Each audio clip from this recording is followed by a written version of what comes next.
I guess it's not too aggravating. I remember this maze being longer, but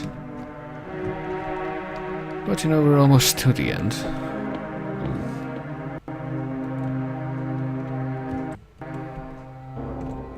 Yeah, I should do that.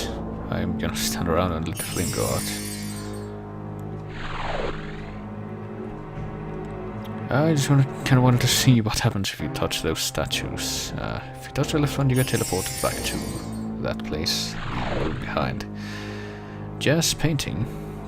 Oh boy. And the same thing happens if you touch the other statue. But indeed, let's, you know, just hang around and wait for the candle to get extinguished. I'm sure that'll be fun. I actually have no idea what happens if that, when and if that occurs. But sure enough, let's keep pacing around until we run out of time.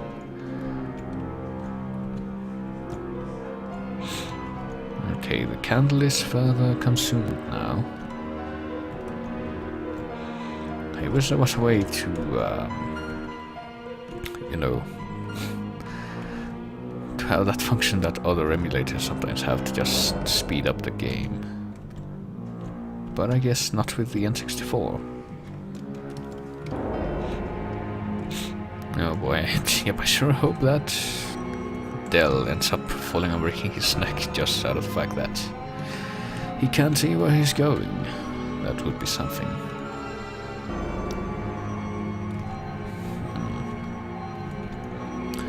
So can we have our candle run out yet?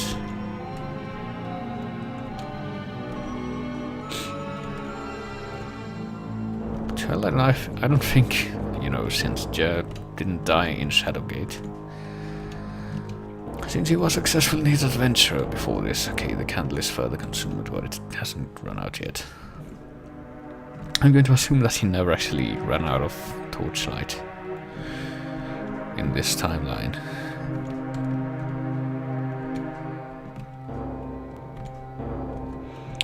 I'm guessing the candle can't last much longer after this, though.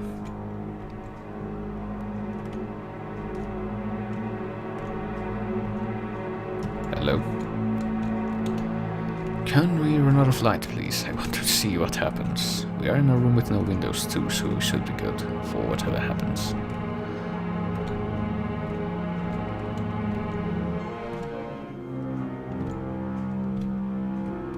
Oh god. No, it still hasn't run out, but I'm guessing from the exaggerated flame. Yep, this is the last one. Only the stout-hearted can keep the pathway before them lit. Oh, what? We're just gonna get teleported away.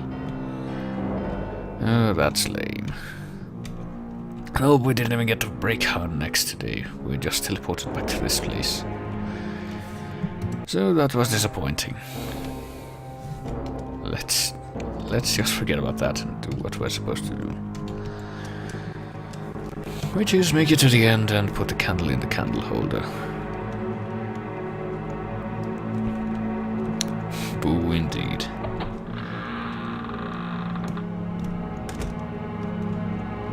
But at least we never have to think about that again. Let's instead face the final puzzle of the Tower of Trials, I think. Sometimes the path shall be... Oh, okay, this is kind of bullshit too, but... You're supposed to figure out how to solve the puzzle and what this means. It says... Yep. Sometimes the path shall be behind you, but still plainly in front of you. So we get 3 mirrors, which we are not reflected in, because apparently Dell is a vampire. Yep, it casts no reflection, but then we actually can see what we look like, I guess.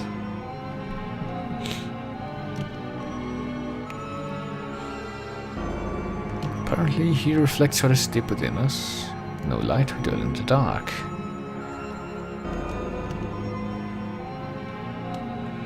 So we're supposed to tell if this is the real us or not. We need to find the false image. And from the false image we must turn away. He says, I am you. Started my journey from Rivlin City, traveling across the upper plains. The caravan was just asking for trouble by forgetting to employ enough guards, yeah. Going along the bandit-infested path. The long shadow of the darkened range, we ran into the bandits.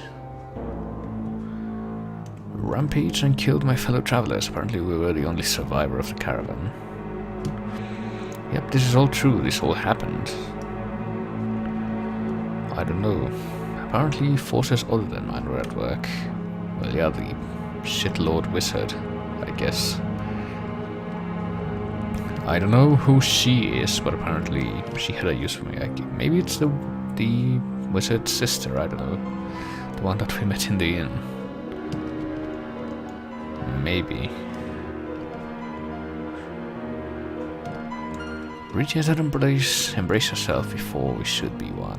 Well, the guy seemed, you know, voracious enough. Let's check out this mirror. From the hills they came. Yeah, we just heard this story. We were dumped in a cell. We could not and would not apparently help the other guy escape. Oh, his accent. Well, yeah, God did say that he had been helping the thieves and the other people try to find out what was under Shadowgate, which is the Warlock Lord.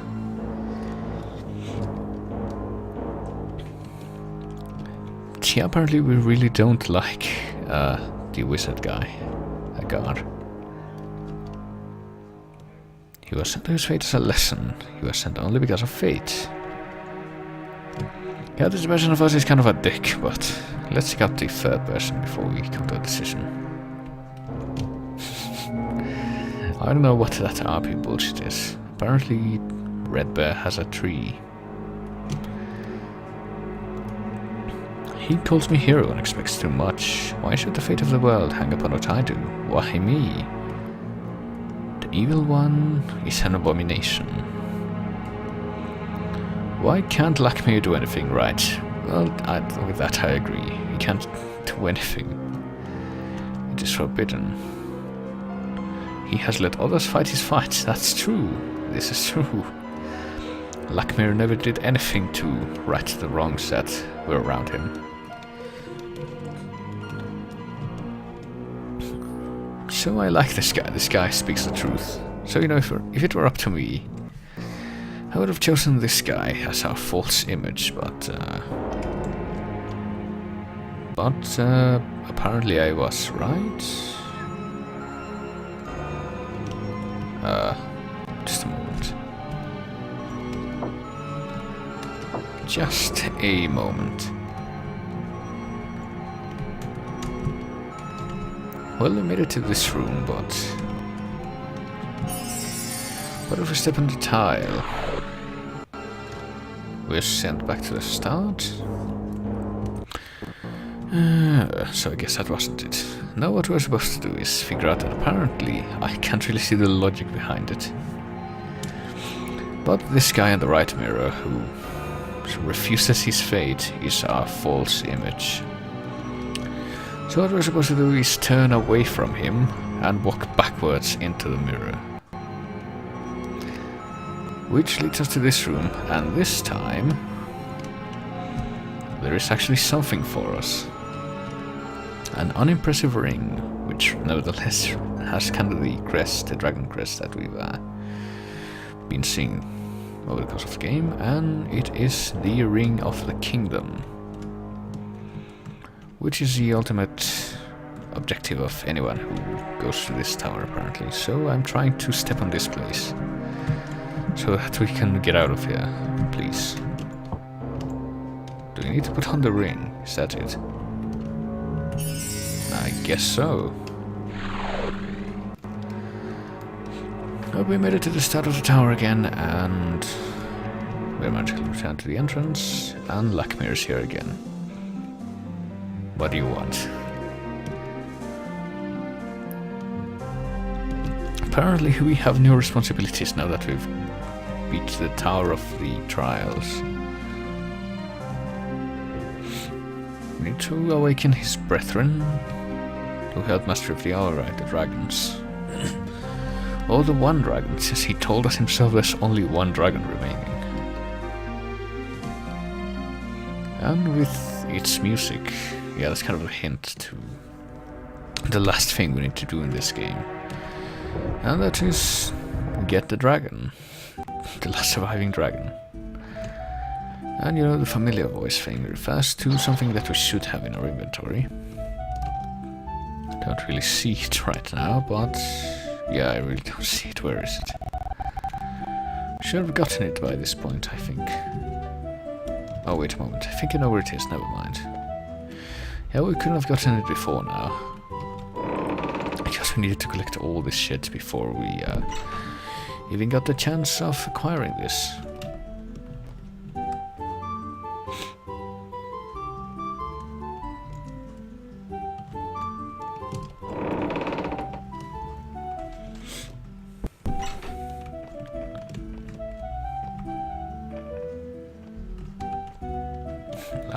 Yeah, I don't think Lambda has a lot of sympathy for LARPers, which kind of stems from a certain contempt towards conventions, but yeah, now that we're in the Ring of the Kingdom, this door, which we saw way back at the start of the game, will open. Yep, the Ring of the Kingdom has gained us entrance.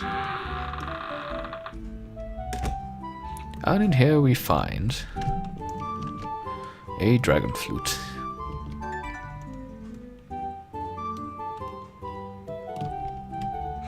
And now that we have the dragon flute, we can go into the final tower of the game, which is actually shorter than the others, I think. But in order to do that, we need to backtrack yet again. I think it's gonna be easier to go this way now. Take the other direction of the circuit.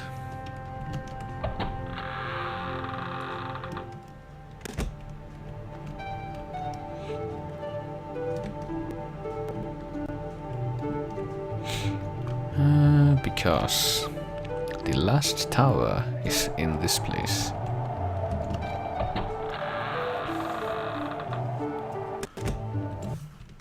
Because if we walk down this little path and we turn right, there it is, the Tower of the Dragons. And we were told that a familiar voice will open the way, so let's play the dragon flute. And I barely heard the sound effect there, but the dragon flute has gained us entrance, and now we're inside the last tower.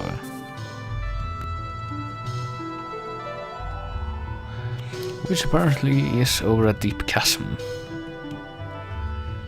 Don't know how that works.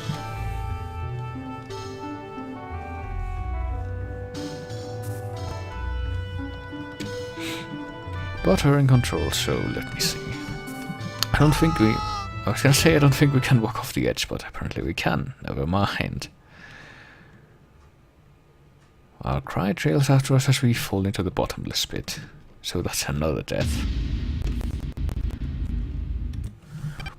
Let's not fall off the edge this time. Let's instead explore this grinning dragon tower. Apparently the relief work is amazingly lifelike on this. And, yep, our guy Del will say that about every one of these. Let me see. I'd never owned a Seabow. I saw the commercial for them, and it was one of the cringiest things I've ever seen. That's all I will say on the subject. We got one more book, The Last Dragon. Could it be the guy in this tower? Possibly. Spoilers, the dragon is in this tower. I think this book that we just picked up actually talks about that. Also, what happens if we descend these stairs? Ooh.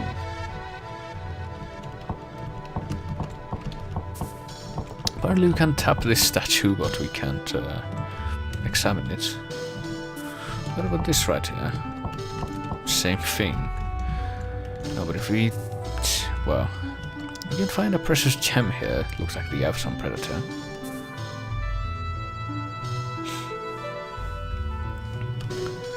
it looks like how a dragon eye might look. That's right. That's right.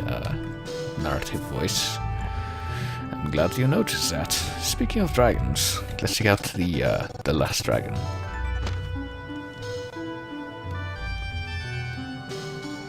I guess this is also another book by Agar. He says,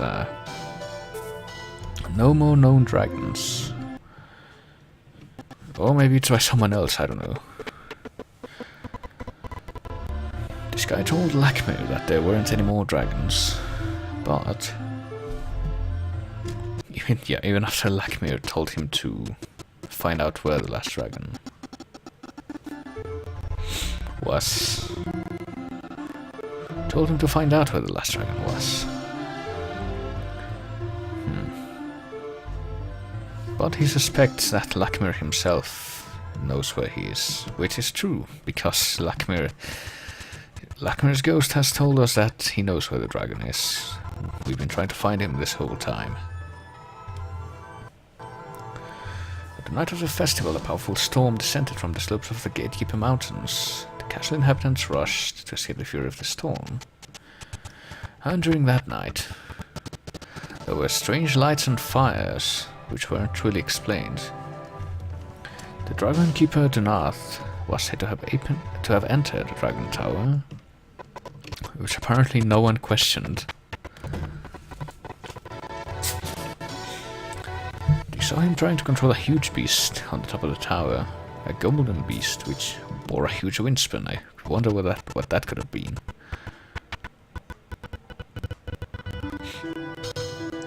Apparently it's always dismissed as drunken musings, but the guy who wrote this believes them. And other tales of Lakmir sneaking about.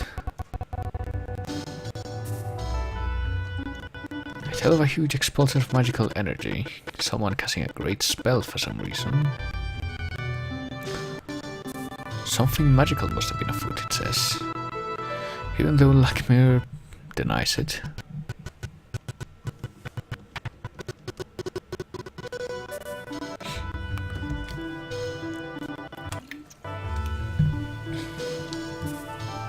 And after that, Dunath left and never came back.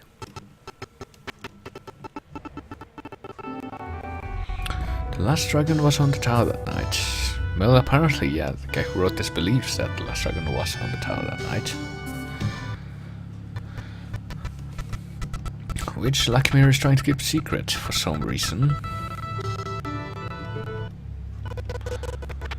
And here is the artist's depiction of that, I guess. The dragon on top of the tower. I wonder if this could be the tower that they were talking about. Spoilers it is, but...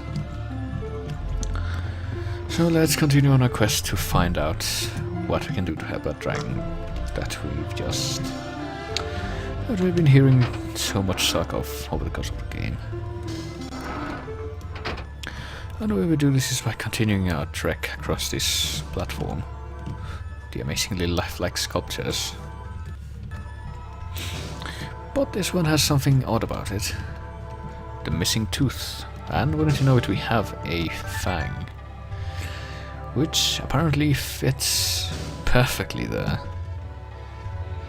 And placing the fang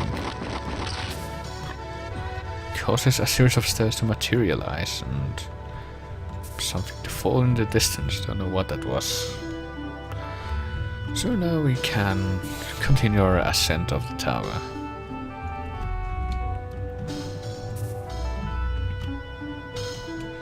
Now we got some proper stairs built here atop the tower. There's nothing atop that big slab in the middle apparently.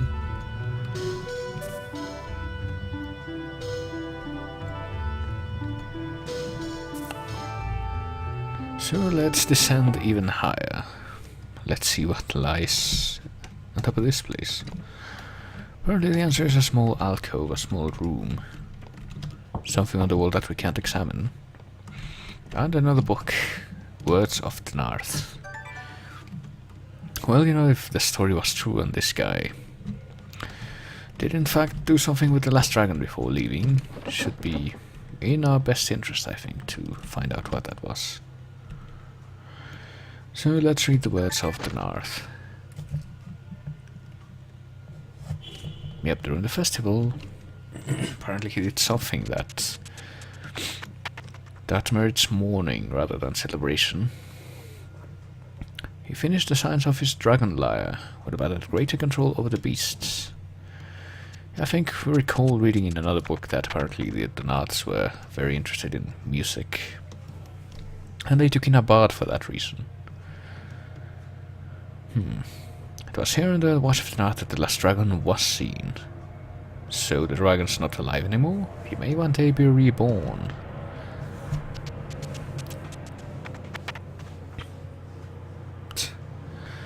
Shall leave my lyre here in the morning. Its silence showed him in a symbol of his failure.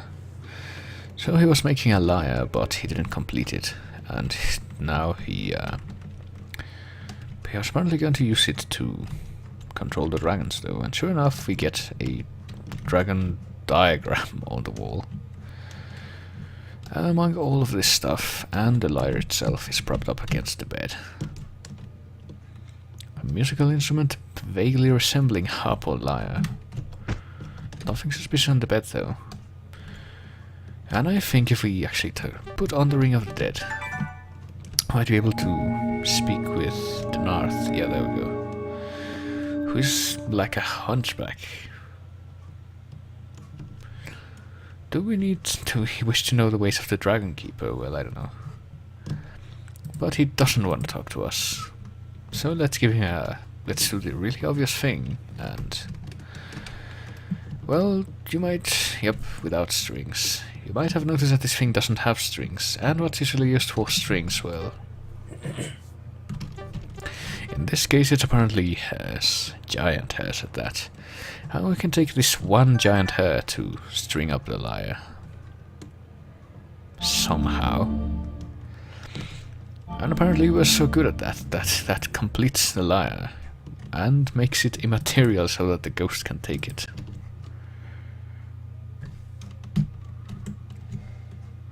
And if we walk around a bit more, we should find the ghost guy again. Hello?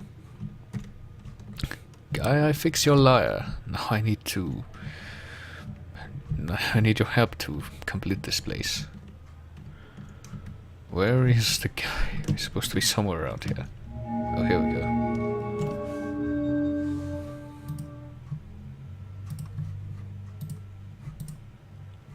Okay. And yes, indeed. We fixed the lyre, and now this guy is grateful toward us. Or we might be able to lose the dragon from his sleep. The timeless one, Lakmir, you mean. And the symbol of the kingdom is what we were.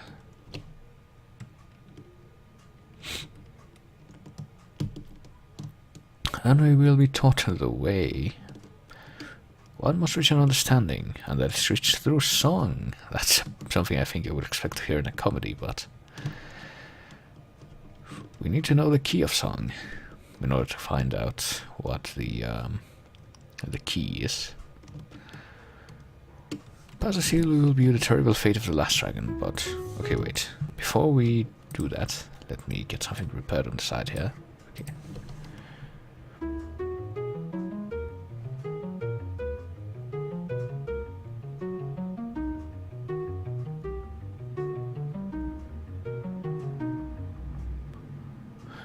And the reason I was quiet during that is because we're gonna have to remember that melody, actually. And I kinda recorded it on this side here with Audacity. There we go. Now we only need to hear it once. And now it's time for one of the greatest puzzles of the game. It's not quite as bad as the maze puzzle, but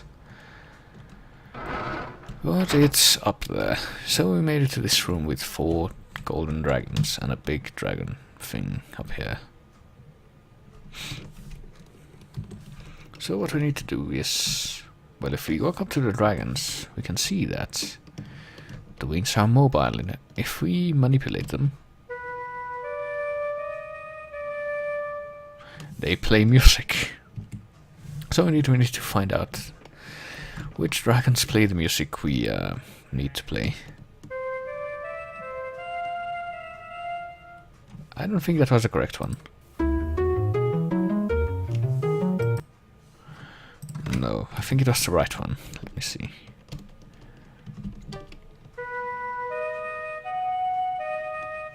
No.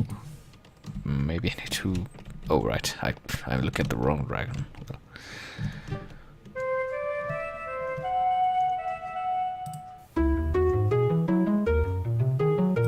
Yeah, that seems like that was the correct one. So after listening to that, let's check out this one, I think. No, I don't think we heard that at any point. Oh no, we're hearing the song. Is that the next tune or...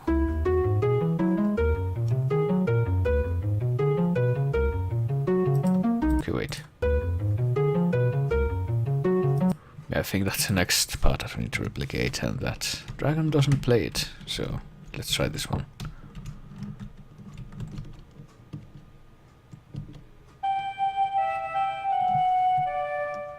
Okay, that sounded like it might have been it, but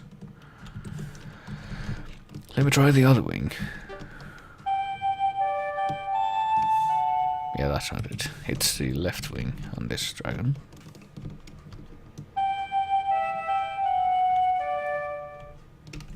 Yep, worst possible. So what's the next part?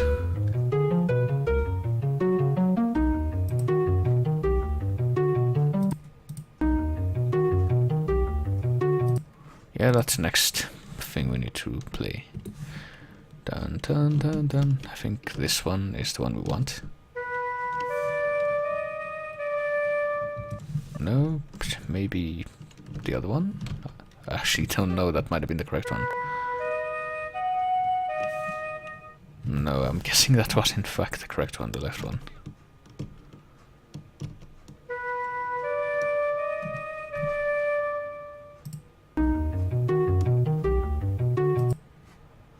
And the last portion is... Okay. Was that one? No, the one I haven't. The only one I haven't manipulated is this one. Is it the left wing? No. Let's try the right wing. It should be the last thing we need to do in this room. And indeed, after that bizarre puzzle with the song, the way forward is completed and opened. What we shall find up here is, sure enough, the dragon that they were speaking about.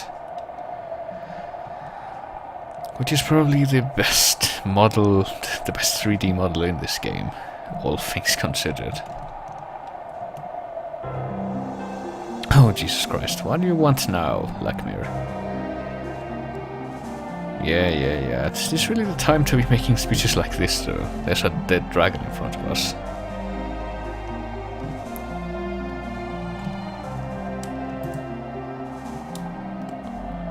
So unfairly chosen, that's very nice of you to say, Lackmere.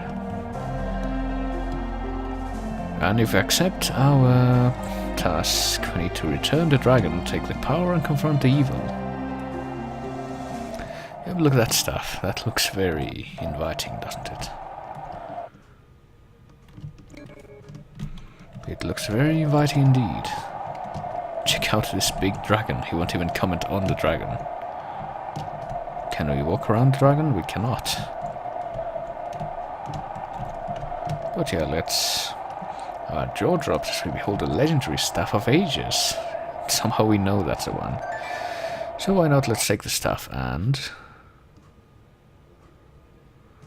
Wonder if such an item is as potent as they claim. The answer is, comes in the form of a jolt that runs up our arms.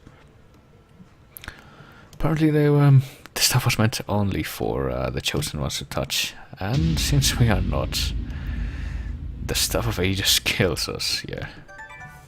That's nice.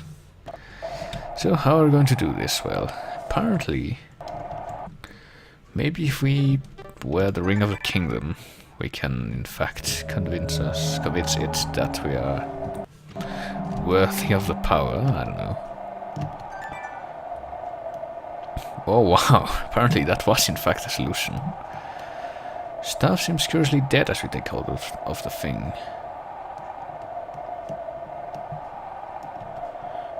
But as it happens now, having removed the staff,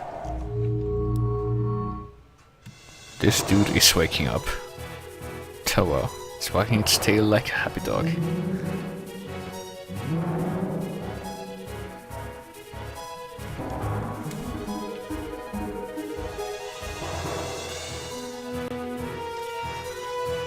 And apparently we're allowed to ride the dragon, so this should be an exciting sequence. Oh god. Or it probably would be if not for the incredibly lagging cutscene which ensues.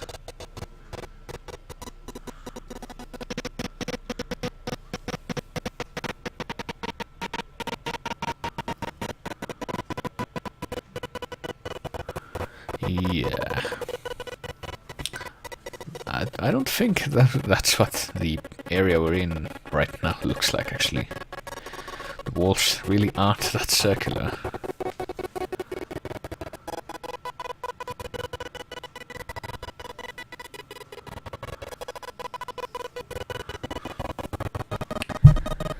You know, I'm not even complaining about the lag anymore, it's just the ridiculous misrepresentation of... Oh, never mind.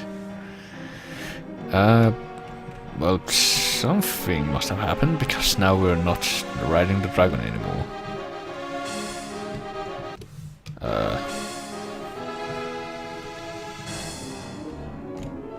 Except now these guys are looking around, I wonder what they're up to.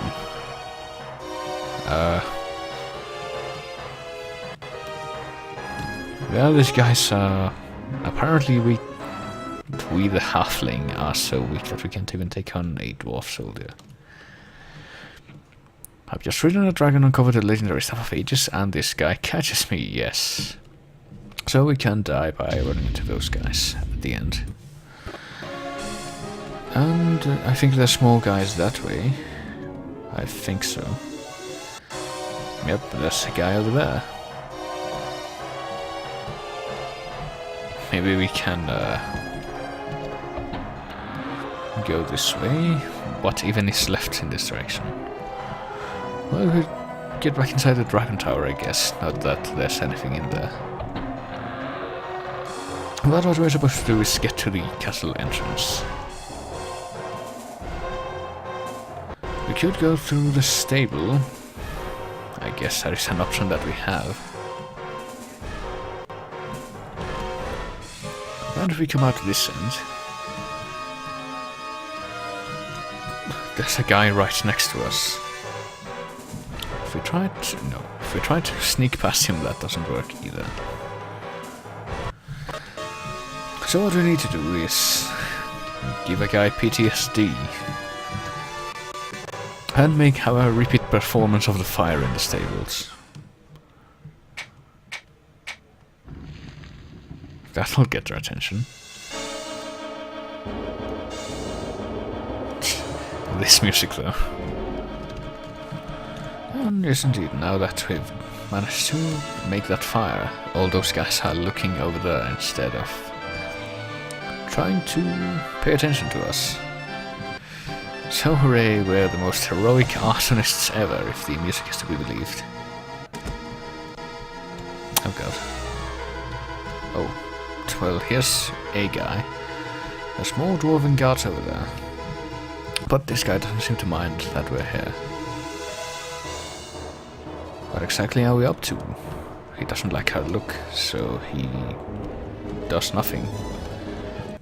Can we just use the door behind him? No, he just... Nope, apparently he just slaps us away, just like the guards did. So, you know, how are we supposed to get past this guy? Well, you might have picked up a few hints over the course of the game from one of the subplots that this game has. Because if you use Jezebel's pendant, the old woman... Yep, this is the son of Jezebel. This is Saul, the one that stole the stuff and killed his friend. And left with Belsar's army one day. Apparently he did all this for his mother, but she's dead now, so that doesn't even matter anymore.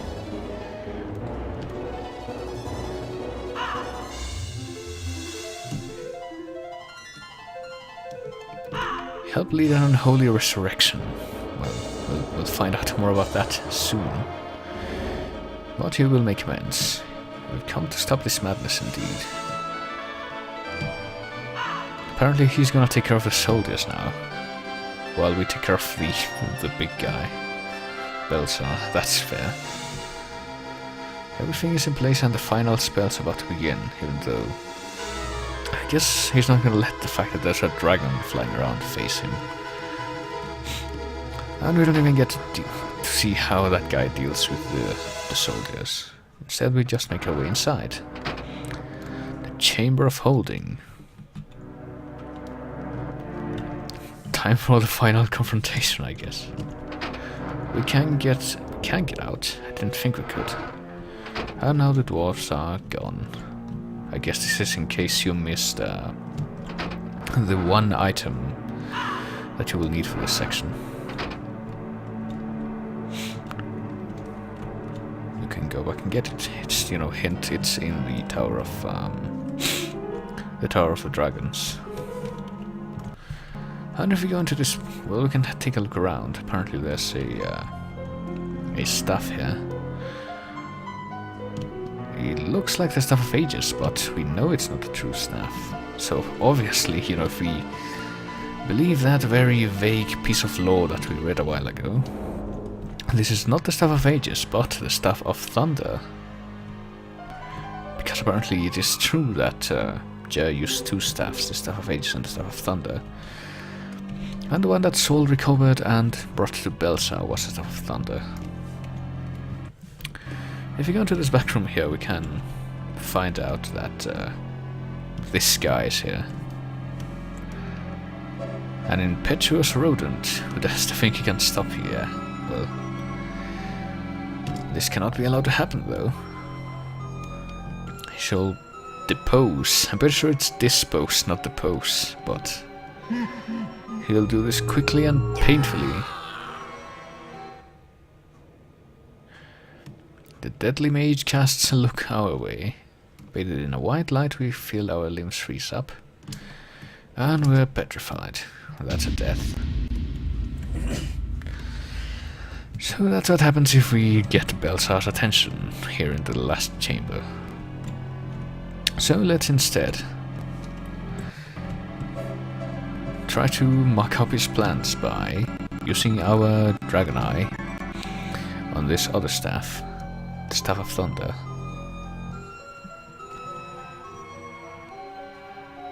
And having done this,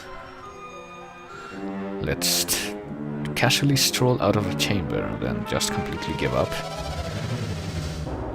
And hide behind a column instead. I guess this theme that's playing right now is like Belsar's theme or something.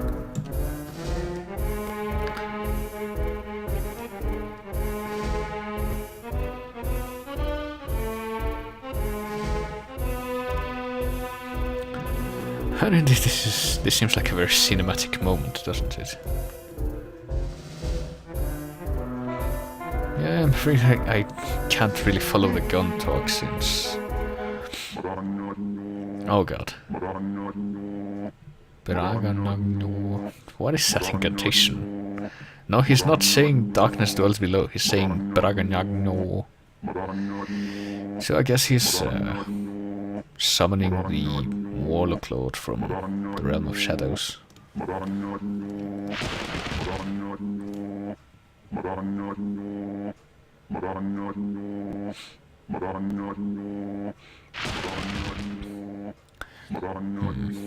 And I'm kind of surprised by how he apparently doesn't notice the giant eye that just appeared on top of his staff there. Maybe he thinks that it's gonna help him, but Oh god, that laugh though. You know, suddenly his voice became very high-pitched when he decided to laugh. Oh god. Doesn't seem to be so jolly now.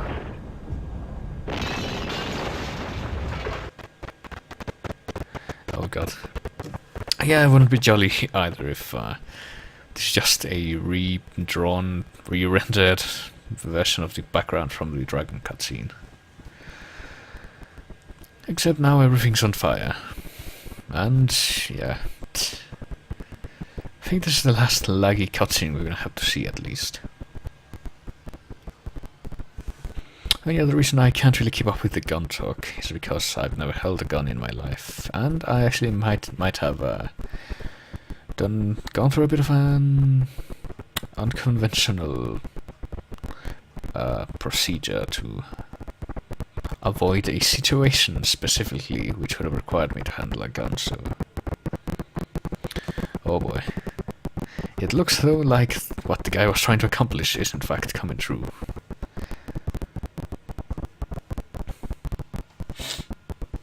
Also, I need to remember this this frame, I guess, this background, since I think this gets referenced in one of the endings to the Shadowgate remake. This very specific background.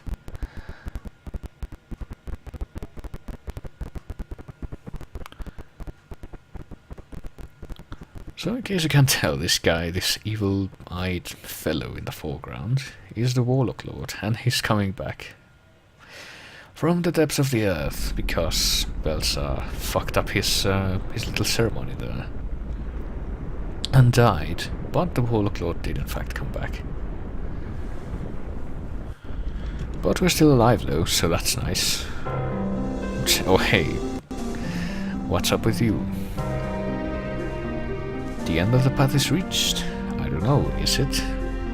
A fine hero indeed. We failed to stop the coming of the evil one. Oh, but apparently we have this guy to thank for not having died there. Yeah, Belzar is dead. He was obliterated from the blast, by the blast. But his spell was complete, and yeah, the Warlock Lord rises. That will not be enough, apparently. What we have, we're too weak to defeat the Warlock Lord, it seems, even though we have the Staff of Ages. If only Lord Jer were here. He alone could wield the staff. He alone. Well, hope remains. Maybe one day we'll find another way to get unenslaved by him. But that'll happen in a couple 100 years, I'm sure.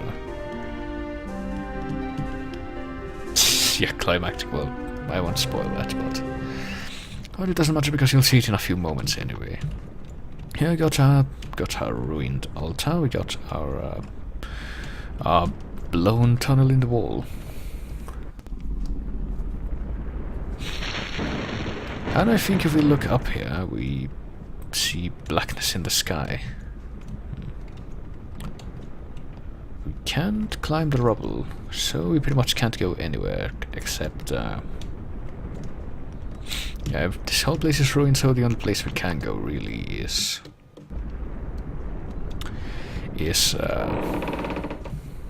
the place where the statue was, and is actually. But now if we look behind us, apparently the Warlock Lord is huge now, and he looks kind of like the cardboard cutout boss from Donkey Kong 64, actually. Wave upon wave of venomous hate radiates out from him. Yeah, we can admire his giant poise for a moment. Oh, we can acknowledge the heroic countenance of the statue of Jer.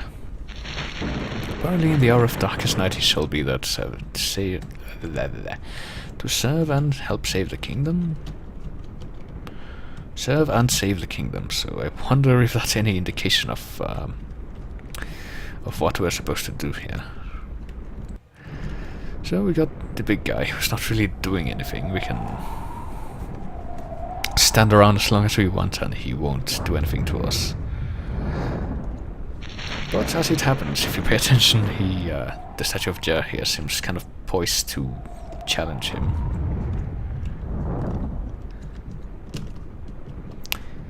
And we were told by Lakmir that only he can wield the Staff of Ages, so why not? Let's completely abandon our attempt at being the hero.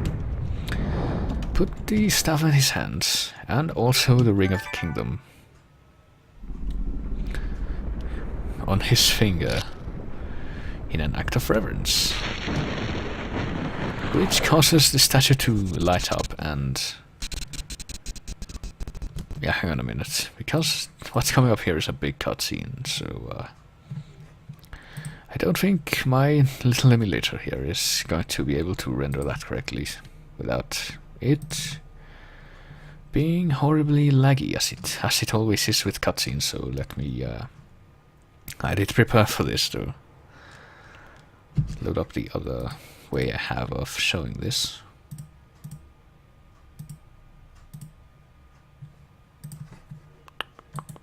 Let me take the window capture away from the emulator and instead show this.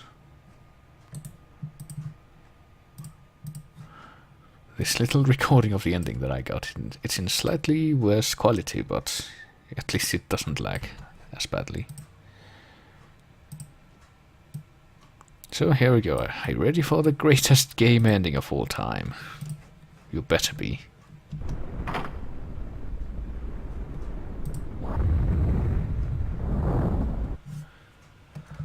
Yeah, we need to place a Staff of Ages in his hand and the Ring of the Kingdom in the statue's finger.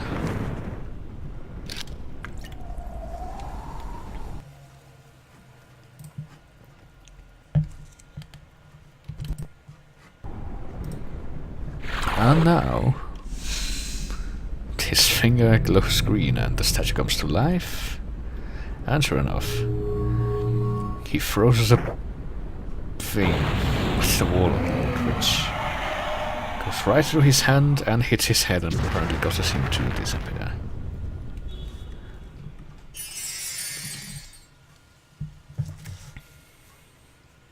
And sure enough, that causes the sun to come out again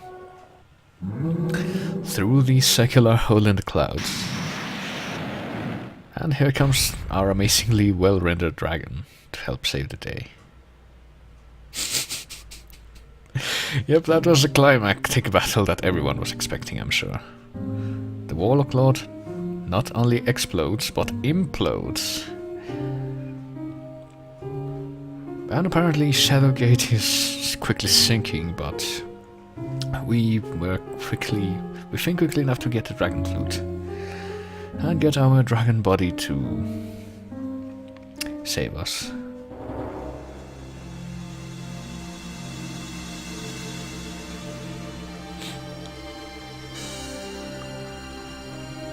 All that's left are the 4 towers, and the rest of it is buried, it says, even though...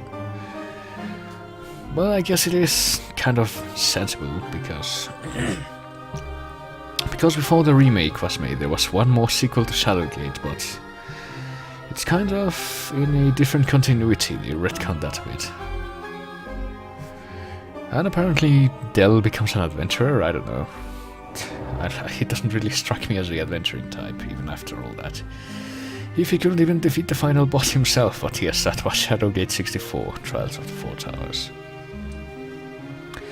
Probably the slowest paced of all the Shadowgates, but still.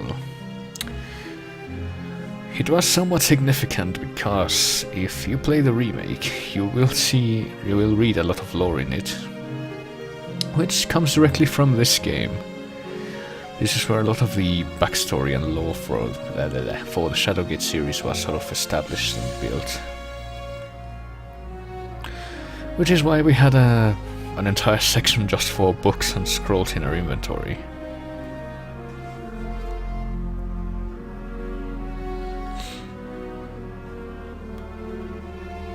And indeed we were witness to how much of a sort of morally ambiguous, unreliable bastard Lakmir really was.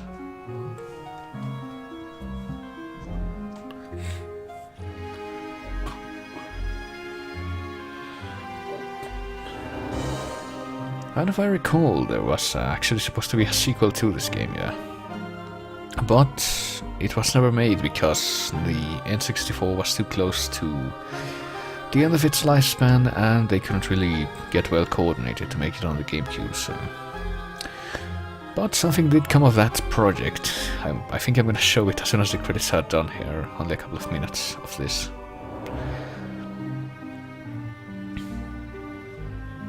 And I think the that little something also got referenced in the remake, so, you know, the rich lore of Shadowgate draws from all directions and from all sources.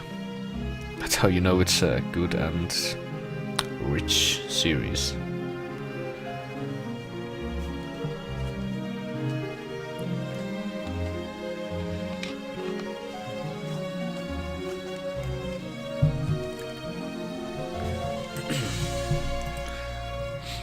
Okay, now what? Oh no. No. I think after this... I think we're going to show the other thing that I'm talking about.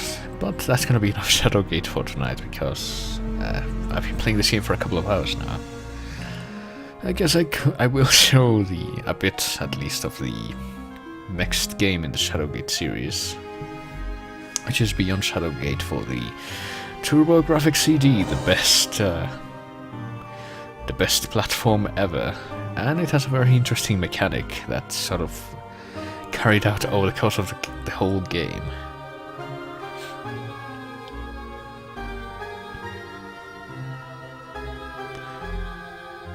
Also, sort of stopped paying attention to the credits, but apparently quote-unquote Densho and quote-unquote Karki and quote-unquote...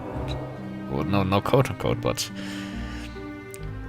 I had nothing to do with this game, guys. Well... and the Club Nintendo magazine staff. And Westone, or Westone, or West One. I really don't know how you pronounce that. I don't know what was with the coded names, followed by that thing. And yes, we do have Kemco to thank for this. I guess our buddies who also made the original Shadowgate. So that was the amazingly exciting and well produced Shadowgate 64.